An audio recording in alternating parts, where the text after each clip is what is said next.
Hello, dear listeners. James Barnett, producer of the Night's End podcast here. I'm interrupting this episode to give a shout out to our newest patron, Gibberish. Thank you so much for your support. With your help, we are able to pay all the costs associated with running this podcast. We very much appreciate it. For anyone else out there that may be interested in joining as a patron, where you can gain access to patron-exclusive episodes and merch rewards, head to patreon.com/Night's End podcast. Thank you all for listening. Enjoy the episode.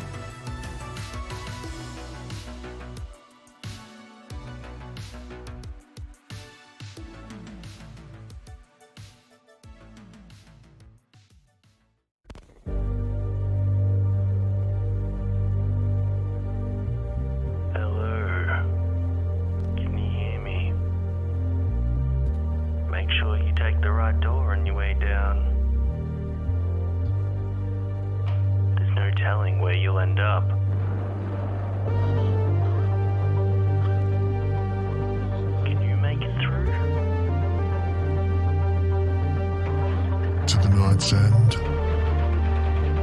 I'll see you soon.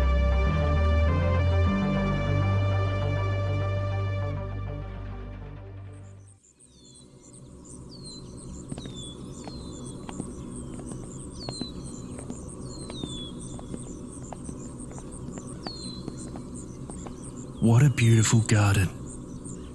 Strange to see it still being looked after all these years. Oh, it's you. You must be Jimmy. My father has been telling me about you and your friend here. Hello, Anna. Nice to officially meet. We are sorry about last time, but you appeared to be completely under the influence of Malik. Yes, and for that I am ashamed. He deceived me. It was quite an experience to find out that I'm actually dead. Quite depressing, really. I've just been sitting here in the garden thinking about all the things I never got to do. We are sorry, Anna. I never got to kiss a girl or a boy, never got to fall in love, never got to have my debutante ball, which means I was never really an adult.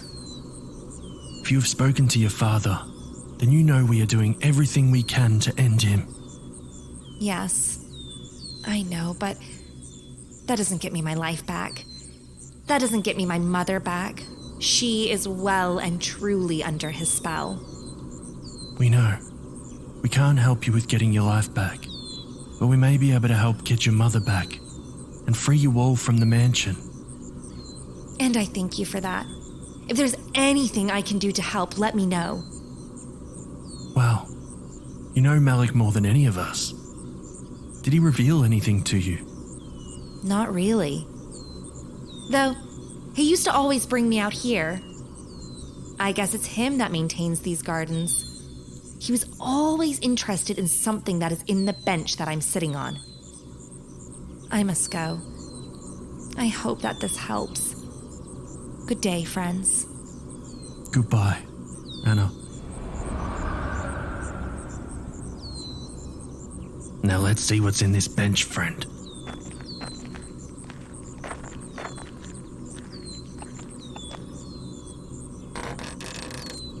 It looks like a compass. A broken one. But I can feel a dull energy coming from within. Let's hold on to it. And maybe another clue will reveal something about it.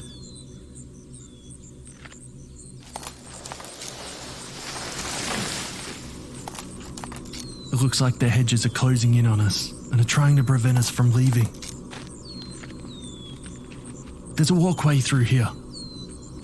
It looks like a maze. Tighten your coat, friend. I think we're going to be here a while.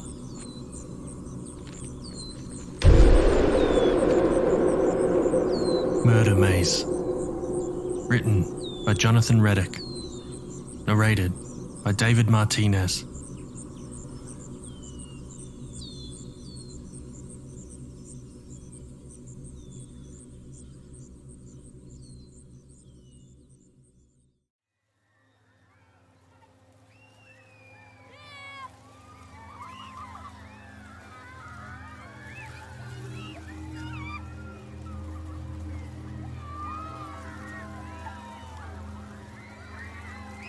Enter if you dare, warned a cantankerous old man with a stringy eyeball dangling to his bearded chin. It almost looked real to the 3 college students lingering at the entrance to the Crestfield Murder Maze and food truck roundup. Rex and his date Marlia walked side by side, while their unaccompanied third wheel, Jorge, maintained a respectable distance. Marlia's roommate Jamie was a no-show to the blind double date. Jorge offered to nix the thing, but Rex insisted he come along, instead of wasting a perfectly non-refundable ticket. Not 3 feet through the giant, crooked brass gates, a lanky clown on spring stilts eyeballed Rex, singling him out among the group of 3, whose aversion to insane clowns was immediately apparent to all present. Haunted attraction actors were trained well to spot the easy targets in a crowd. This particular clown wore dripping red eye makeup and gray polka dots over white cheeks. She had a scarlet nose and a dark rainbow afro. The tattered clothes were striped black and white with red patches sewn here and there, and a wispy cape or shawl hovered in the air as it rose and fell. Each bounce had a distinct squeak. The trio attempted to maneuver their way past the throng of foodies in line, but whichever route Rex took, the hopping mad clown followed and impeded his progress. Rex's visual discomfort made for good sport, but he was determined to shake it off, even as a group of cool teens laughed at his expense, who snickered and jeered, using slang that he did not recognize. Stupid high schoolers. Wish this jerk would jump in their faces. Jorge was just glad no attention was paid to him as he coolly sauntered through the crowd like a ghost. They found the turnstile to enter the actual corn maze. A large, paint-splattered sign warned, "This is your last chance to turn back." They waited for their turn to begin as the clown continued to harass Rex, further popping his personal bubble. The chuckling clown pressed into the line so Rex could not advance into the cornfield. "Do you mind, creep?" Rex finally said. Marlia laughed at this, as Rex attempted to conceal his disdain for both the clown and Marlia's enjoyment at his distress. He hated that he paid for this treatment. "This is not fun." Marlia took out her phone. "This is hilarious. I need to take a video. Hold that pose, clowny." Rex did not like the idea of this moment being preserved for posterity. All he could do was wince and shake his head no. "Thanks, babe," she yelled to the clown. Bored, the clown turned away from the group toward a crying child in a blue Power Force costume. As she bounded away, she spit at the back of Rex's head. "Ew, fucking gross, dude!" Jorge suggested they forget the whole thing if Rex was too scared. Rex denied his fear. Marlia too noticed he did seem especially rattled by the foreboding presence of the bouncing clown. "We don't need to stay, I promise. We can do anything else." "We bought the tickets. We're going. That clown is just a fucking asshole." Jorge offered an unwelcome suggestion. "Lighten up, dude. The clown's just trying to get a reaction." Rex was beyond agitated. "No, it's just stupid is all."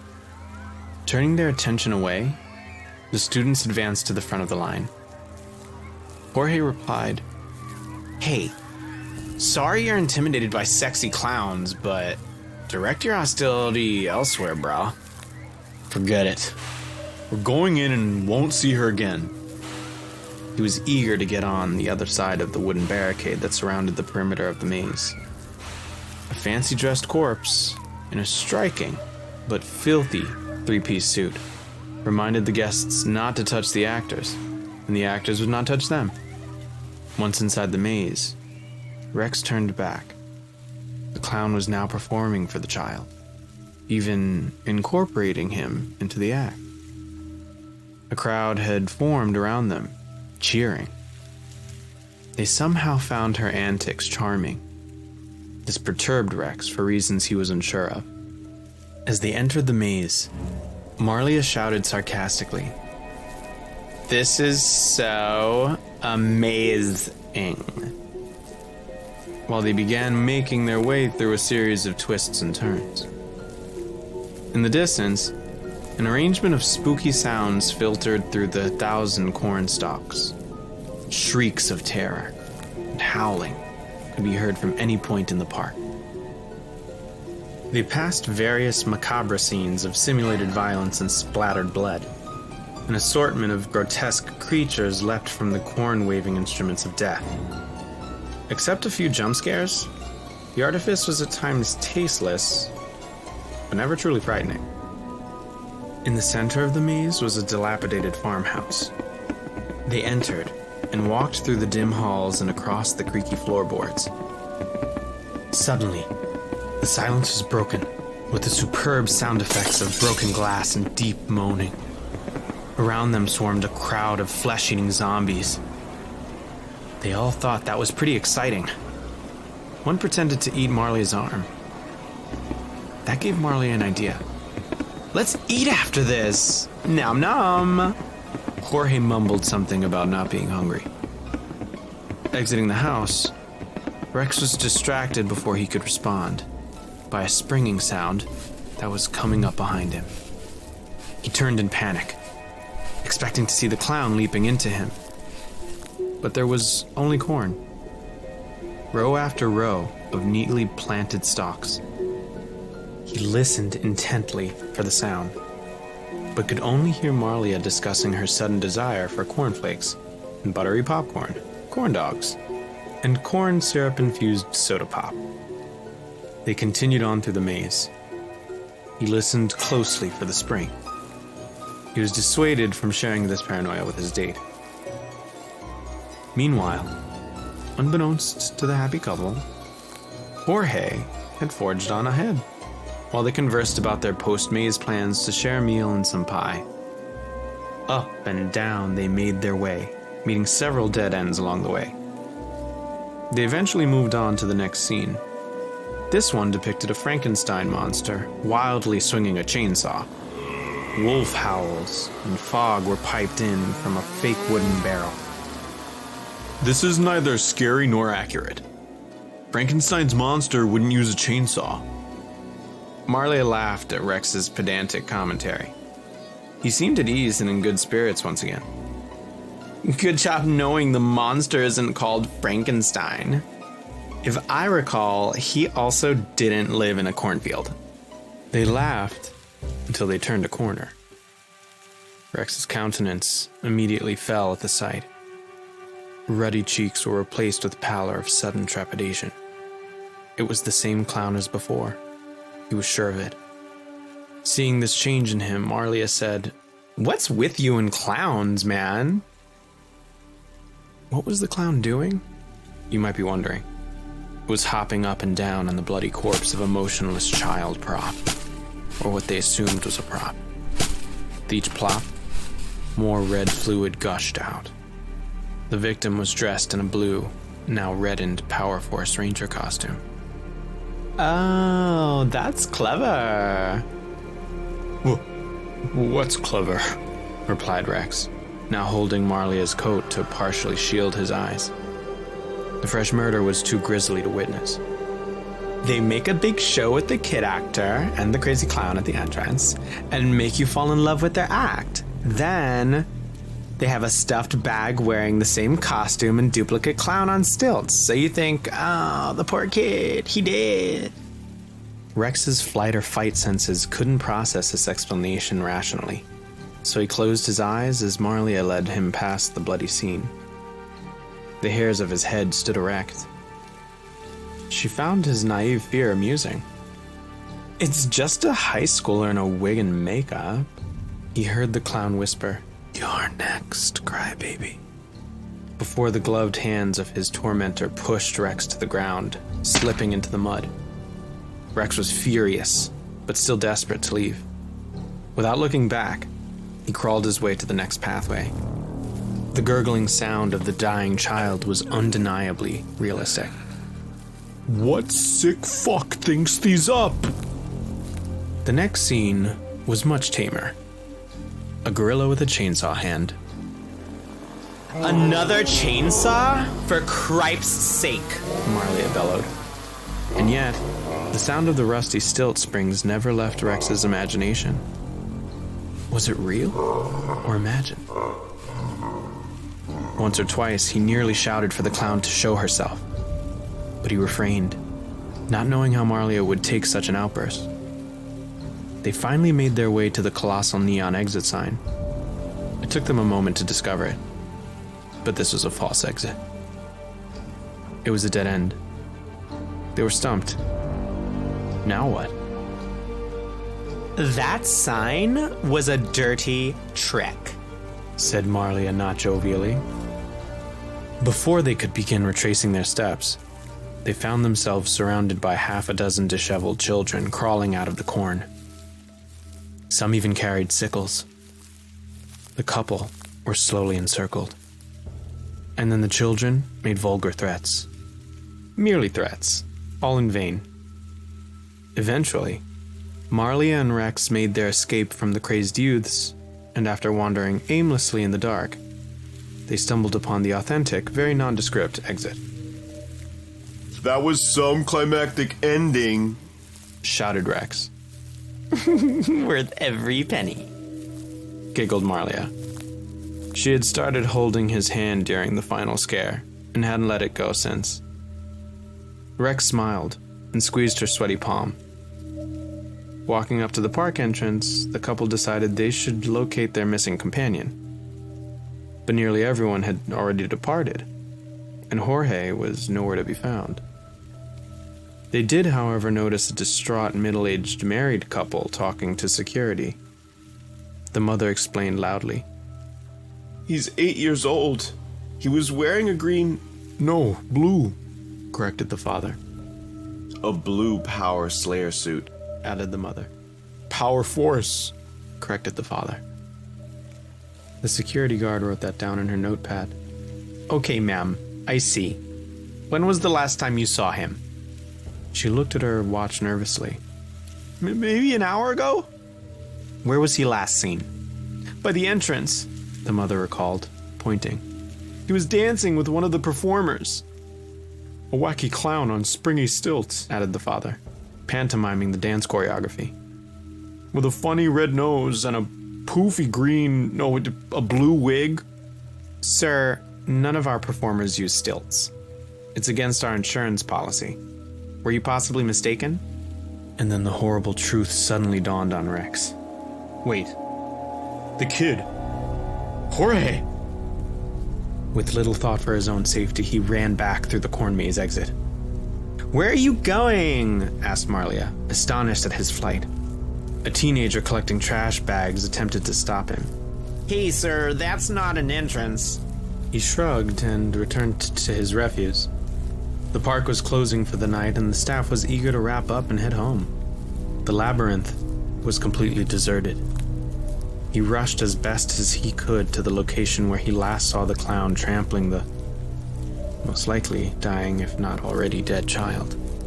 The surge of adrenaline had begun to wear off the closer he was to the scene to the alleged crime.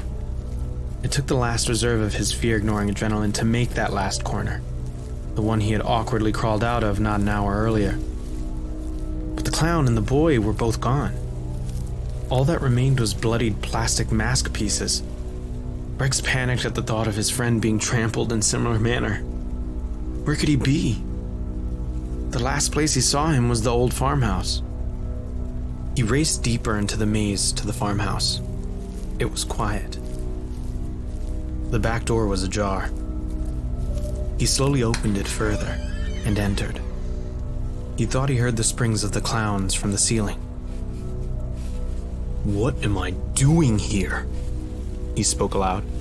The sound of his own voice frightened him prematurely. The realization that he was in danger, actual danger, set in, and he scrambled to find his way out. He called out to his friend in a broken plea. This caused the squeaking to stop, and he heard voices. Two half-naked teens had been making after-hours use of the upstairs prop bed and made their way out of the front door toward the front entrance. Rex thought about following, But they were long gone. embarrassed and somewhat relieved. He hastily ran outside back into the maze. Determining there was nothing he could do but get himself killed, he stumbled frantically toward the exit again. All thoughts of heroism had vanished. So many dead ends. None of it felt right. It was all too eerily familiar. Where were those two hormonal half-dressed teen employees when he needed them? It was too dark to navigate. The lights were turning off, one by one. He started to question his sanity. What if there were no exit? What had he done? It occurred to him they would be looking for the lost boy. They would find him also and lead him out again. Help! He called out. He heard some workers mumbling in the distance. Or perhaps it was Marlia calling for him. Or maybe it was the clown taunting him. It was too faint to tell. Should he run to the sound or away? Or did it not matter? The quickest route was not as the raven flew, but as the clown bounced. He ran around every which way, breathing heavily, until finally, in his panic-stricken state, he found the exit again. But it was the false exit again. How had he lost his bearings so easily? This time there was no ring of dingy child actors. Rex was alone, in a corn crop circle. He laughed at his own stupidity. Who falls for the same cheap trick twice? He felt around spastically until he found the way he had come. Salvation was close at hand, and then he heard it. Not the wind blowing through the corn. No, this was unmistakable. It was the slight sound of heavy breathing and crumpled corn stalks. Or he was not alone. Someone whimpered quietly behind him in the shadow of the tall ears. A figure lay on a pile of trampled husks. Rex hesitated for the length of many held breaths before committing to investigate. He approached and whispered to get their attention. Did they need aid? Rex promised to return with the security and the police, and with guns and ammunition. He recognized the words of his roommate. Help me, Rex. It's me. I'll get help. Rex jumped to attention. No. Stay with me. A feeble voice pleaded.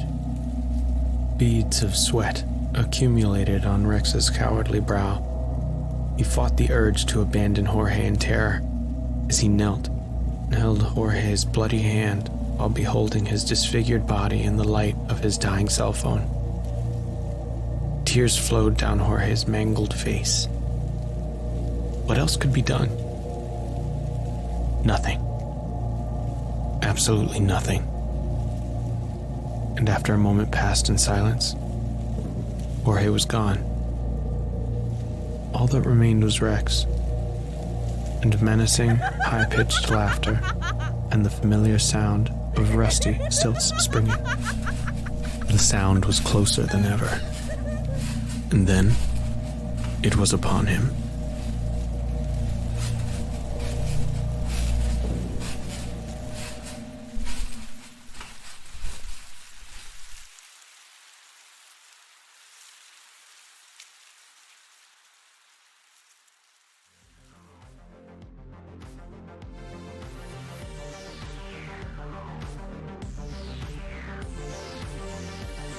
You've been listening to the Night's End podcast, which is a production of Dissonance Media. Murder Maze was written by Jonathan Reddock. To connect with Jonathan, find him at Jonathan Reddock on Twitter and at Illusions of Grandeur on Instagram. Also, why not pick up Collective Darkness and Little Darkness on Amazon and other booksellers? Links are in the description. This episode was narrated by David Martinez. David Martinez hails from the Bronx, New York. From a young age, he has always enjoyed the theatricality of vocal variety, especially cartoon voice actors. He enjoys singing, having in-depth conversations about the human condition, and believes honing his voice craft is a fun challenge. As one of our strongest and clearest ways to communicate and express how we feel, he admires voice actors who continue to push themselves in explorative directions to deliver unique audio experiences.